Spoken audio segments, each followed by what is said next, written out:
Welcome everyone, et bienvenue tout le monde to the Canadian Science Policy Conference 12th annual edition in this year 2020.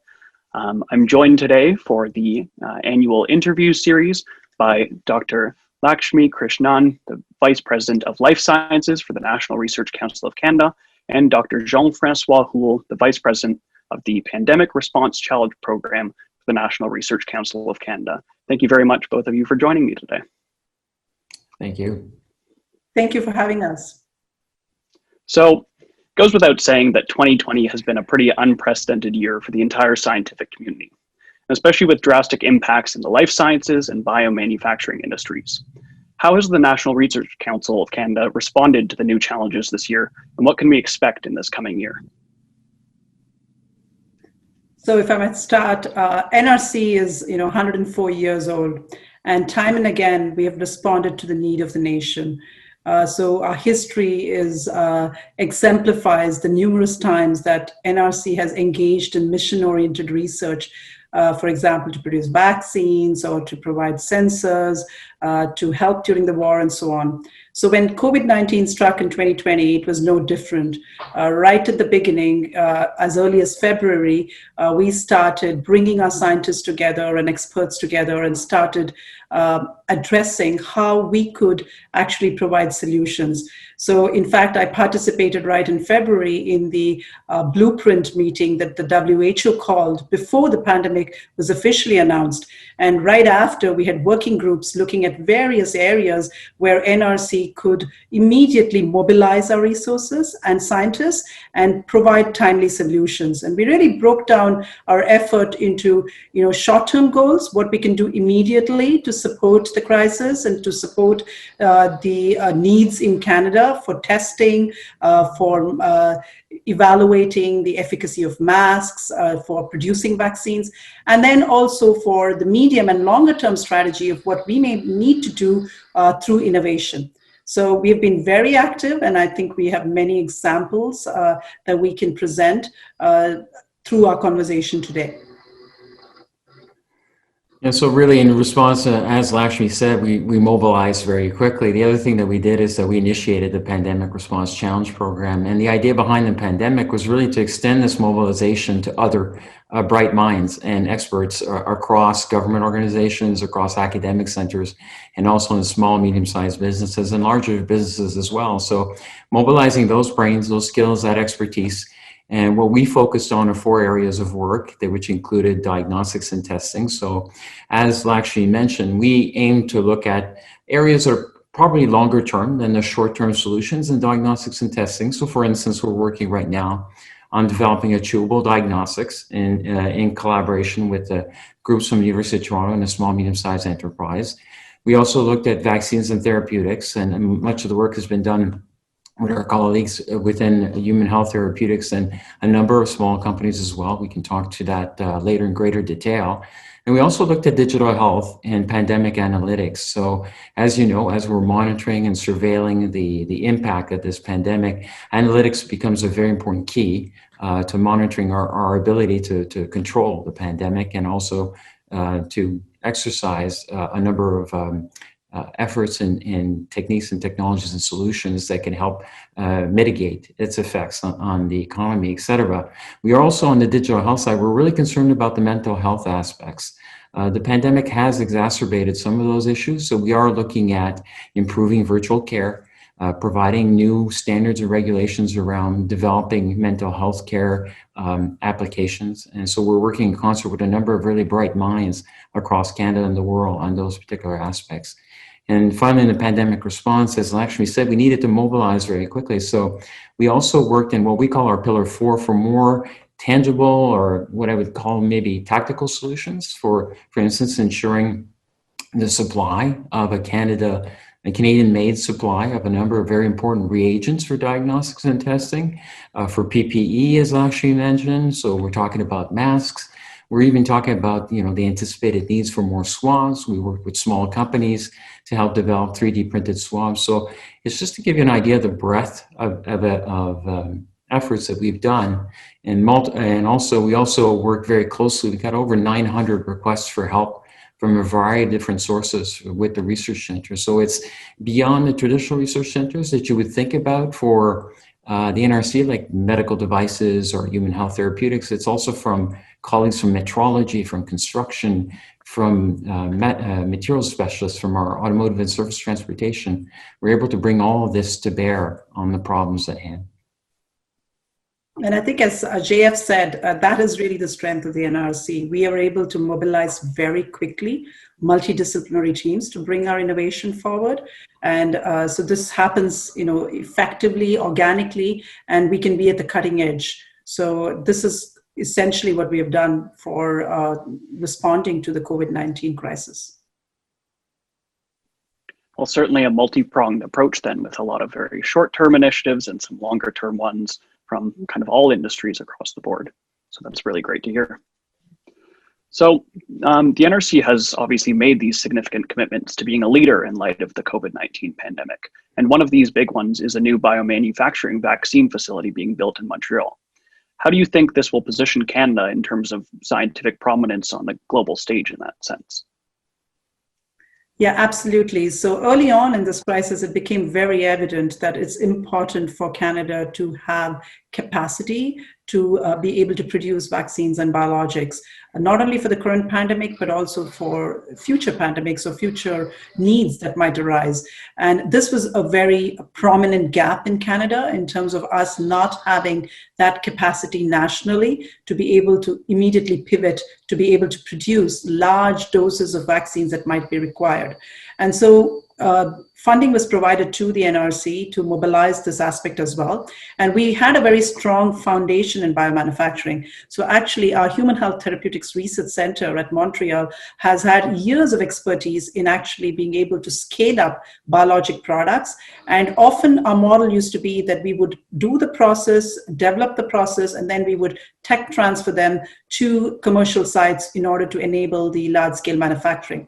But given the pandemic and given the challenges that this type of situation brought in terms of having the need for immediate access for doses on a national scale, it became evident that we will need to be pivoting towards being able to provide and bridge that gap to produce vaccines for Canada within Canada. So the facility that we are putting together, again, has a phased approach. We want to bring online some capacity immediately, early next year, to be able to produce vaccines for clinical trials so that Canadian vaccines that are being developed have a place to go to be able to make their products in a good manufacturing practice compliant facility to be able to do the clinical testing that they need very rapidly. And secondly, we're building a 52,000 square foot facility which will provide an end-to-end solution for vaccine manufacturing, from producing, scaling up, to filling and finishing and packaging that material for widespread use. So that facility is going to be operational a bit later on next year, but again, a significant investment that will bridge a very important gap in Canada to be able to be self-sustaining for such needs.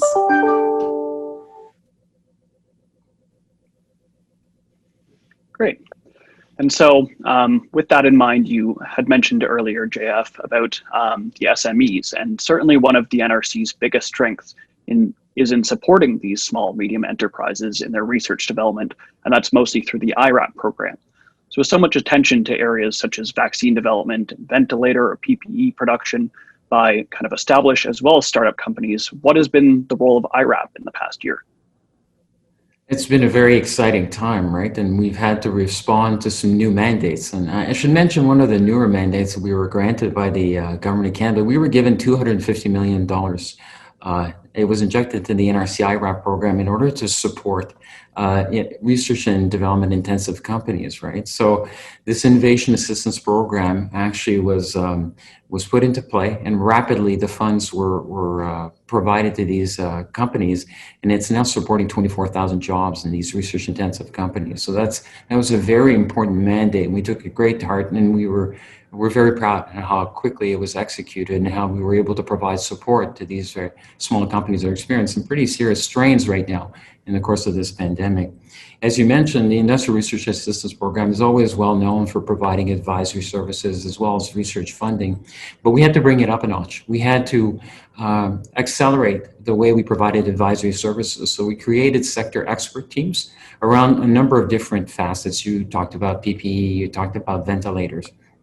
Just to give you an example, with the ventilator sector expert team, that team was forged in order to help businesses solve these challenges. In some cases, these companies were pivoting entirely to a new business, a business they had not done before. And because of our knowledge and our ability to convene many different players in the supply chain, we were able to help these companies ramp up their production, find ways to source some rare technical expertise, and also provide them with the type of advisory services needed to get through regulatory approvals. For some of these companies, this was a very new process. So we took advantage of our relationships with other government departments at Health Canada, at the Public Health Agency Canada, to help accelerate the development and deployment of these novel technologies. They could include new swabs, they could involve ventilators, new PPEs, et cetera. So through these sector expert teams, we've been able, and we've repeated this formula for a number of different areas, including diagnostics and testing, vaccines and manufacturing. And with that, we were able to provide the right help at the right time in this accelerated development timeline that we need in order to support our efforts to combat this pandemic, I should say.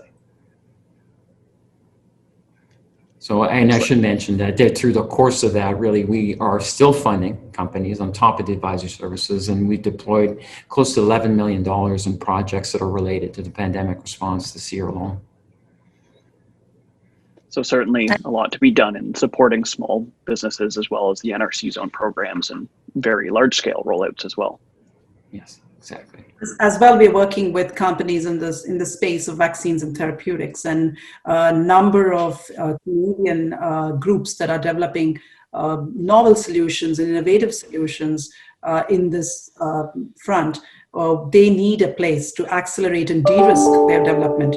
So we are helping them with that aspect of bringing their vaccines and therapeutics. So an example is a company, VBI, which has R&D operations in Ottawa. Even though they're based out of Massachusetts, they do all of their R&D in Canada, and they were founded in Canada. And we are helping them advance their vaccine candidate to enter the clinic very rapidly. We have working with organizations such as University of Saskatoon and VIDO to advance academic research that is also bringing novel solutions in vaccines and therapeutics. And another aspect we've been doing in that front is developing tools that we will need to actually evaluate the efficacy of many vaccines and therapeutics. So, for example, production of antigen. This again is a critical reagent we need. And so again, we're collaborating widely. So quite broad, again, in terms of the examples and projects that we have onboarded very rapidly in order to be able to provide novel solutions.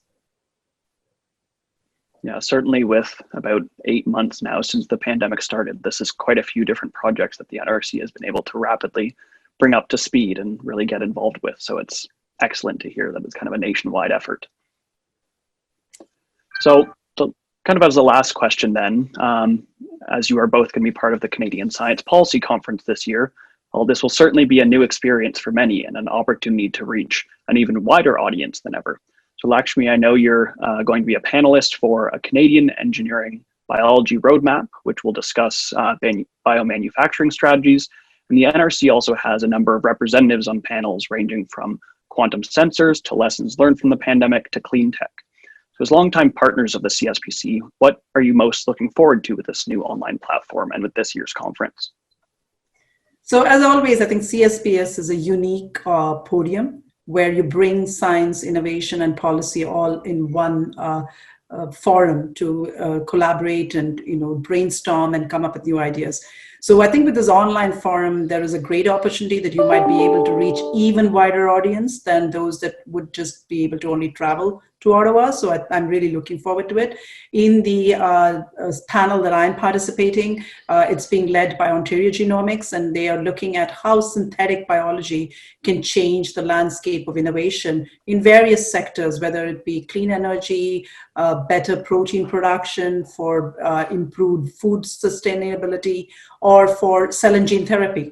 So these are all areas that NRC also has quite a strong interest in terms of health innovation, in terms of low carbon, clean technologies, as well as digital. So there's quite a bit of complementarity between what NRC is trying to do and in terms of the technology innovation, such as synthetic biology. So I'm really looking forward to this, very candid and interactive panel that can together brainstorm and bring forth new ideas in science and innovation.